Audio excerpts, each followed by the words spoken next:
Nah, Assalamualaikum warahmatullahi wabarakatuh. Di sini saya akan menjelaskan pengalaman saya yang saya dapat selama bulan pertama di rumah IT. Saya di 4 minggu ini dapat pelajaran banyak. Yang pertama, di minggu pertama, saya mendapatkan pelajaran yaitu fundamental pemrograman, logika, dan flowchart. Ini semua itu sangat penting dalam dunia pemrograman. Fundamental pemrograman. Fundamental pemrograman itu seperti langkah awal, dasar-dasar suatu pemrograman. Seperti algoritma, variabel, tipe data, input, output, itu dasar-dasarnya. Dan yang kedua ada logika. Logika itu sangat penting bagi seorang programmer. Melatih logika kita berpikir sebelum menulis kode. Jadi, itu pasti ada suatu masalah. Dan kita harus menjadi problem solving. Memecah masalah tersebut. Jadi di programmer itu tidak harus tentang menulis kode aja, tapi kita harus memecahkan masalah di sebuah kode tersebut. Dan yang ketiga adalah flowchart. Flowchart itu seperti alur-alur, gambaran alur-alur, langkah-langkah sebuah program kita. Seperti langkah-langkah caranya masuk ke website ini, langkah-langkah caranya login di website ini, seperti itu. Dan nilainya adalah logika adalah fondasi seorang programmer. Tanpa logika yang benar, kode akan sulit berjalan baik.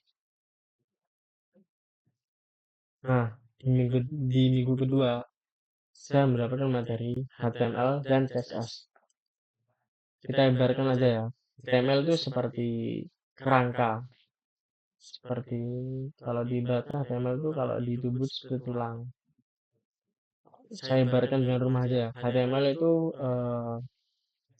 kayak dindingnya, kayak keramiknya, kayak pintunya, kerangka-kerangka rumahnya lah. Dan CSS itu stylenya. Kita styling semua itu. Kita dindingnya kita cat warna apa, pintunya kita buat pintu geser apa pintu buka seperti ini. Nah, terus di rumah itu kita kasih kursi sofa apa kursi kayu, kita kasih lampu seperti lampu apa, seperti ini. CSS mempercantik tampilan, warna, font kita model fontnya apa, warnanya diapakan, nanti tulisannya diletakkan di mana, lebih jelas lagi, lebih cantik lagi. Kita styling dengan CSS namanya. Nilainya adalah HTML dan CSS mengajarkan saya membangun fondasi tampilan website meski sederhana tapi penuh makna. Dan yang ketiga, minggu ketiga, saya mendapatkan materi Git CLI dan GitHub. Git itu seperti kata-kata tulisan kita, seperti itu. Git init, Git add, Git commit, Git push, Git pull, itu namanya Git. Dan CLI itu adalah proses kita, cara kita berinteraksi dengan komputer. Dan kita berinteraksi dengan komputer itu tempatnya namanya terminal. Kita tuh mengetikkan git itu, kita mengetik git init, git add, git commit itu di terminal. Dan itu git itu seperti menyimpan file-file kita, menyimpan file-file proses kita, program kita, hasil project kita, yaitu di repo. Setelah kita git kan, kita git ini kita masukkan di repo, mengelola repository. Nah, repository itu tempatnya seperti lemari. Lemari nanti isinya itu seperti file-file dari kita, repository itu. Dan di GitHub. GitHub itu tempatnya. GitHub itu kita juga bisa belajar kolaborasi. Kita mengerjakan proyeknya bersama-sama dengan orang umum online. Kita bisa mengerjakan di GitHub. Sahabat saya yang saya dapat nilainya adalah Git mengajarkan kerapian dan GitHub mengajarkan kerjasama. Setiap langkah itu harus tercatat. Nah, tercatatnya itu di Git CLI itu. Kita itu catatnya pakai Git CLI dan tercatatnya itu di repository itu. Dan GitHub itu tempat kerjasama kita. Nah, Minggu keempat saya mendapatkan materi yaitu Basic AI as Assistant. Jadi AI itu adalah penting untuk seorang programmer, tapi kita tidak boleh menggantikan AI sebagai kita tidak boleh kayak semua mengambil di AI. Kita boleh itu belajar sama AI. Jadi ketika seperti saya mentor tidak ada, terus saya mesti tanya ke AI.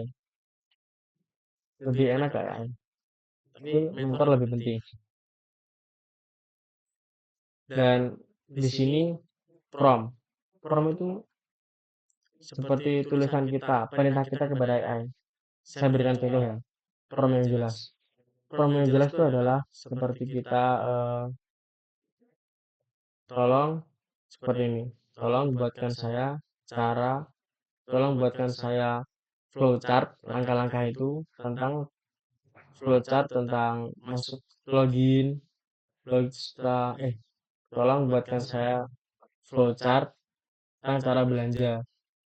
Jadi habis belanja pilih pilih produk, habis di produk masukkan di keranjang, habis itu dibeli. Nah itu termasuk prompt yang jelas. Dikirim ke AI. Jika prompt yang jelas seperti ini, buatkan saya flowchart. Itu tidak jelas. Pasti nanti AI-nya langsung tanya kalian balik. Kamu minta flowchart seperti apa? Flowchartnya alurnya kayak gimana? Nah itu pasti memperlama kita. Jadi kita harus punya prompt itu yang jelas biar AI langsung paham tujuan kita seperti apa. Dan juga menyadari lagi, AI adalah asisten, bukan mengganti usaha kita.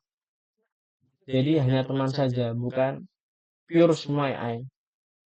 Nilainya adalah AI membantu, tapi tetap manusia yang harus berpikir kritis dan mengambil keputusan. Nah, ini saya di rumah IT ini, saya tidak hanya belajar ngoding, belajar teknologi, tapi saya juga agama juga saya dapat. Saya juga hafal Quran rutin di setiap hari Selasa, Rabu, Jumat, Sabtu. Itu kita namanya halakoh. Halakoh itu setoran setiap malam setelah habis maghrib itu setoran minimal 3 baris. Nah itu. Dan di rumah IT ini saya membiasakan saya disiplin dan ikhlas. Ikhlasnya seperti apa? Makan seadanya, kehidupan seadanya seperti ini. Disiplin, makanya saya disiplin. Subuh tidak boleh telat seperti ini, harus nanti dibiasakan. Itu pasti jadi orang yang bagus.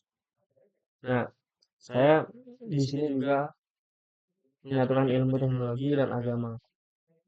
Teknologi juga dapat, agamanya juga dapat. Jadi imbang, tidak hanya dunia aja. Ini kata-katanya. Ngoding jalan, ngaji tetap utama. Nah, yang terakhir ini, tes motivasi dari saya. Menjadi programmer bukan hanya tentang kode, tetapi juga iman, akhlak, dan niat yang benar. Nah, jika kalian jadi programmer itu suruhan dari orang tua, gak ada niat dari keinginan kalian sendiri, itu pasti di sini terpaksa, tidak ikhlas, tidak niat. Pasti besok jadinya tuh malah gak jelas. Jadi kalian harus niat seperti saya. Saya niat jadi programmer. Saya berusaha, walaupun saya mulai dari nol.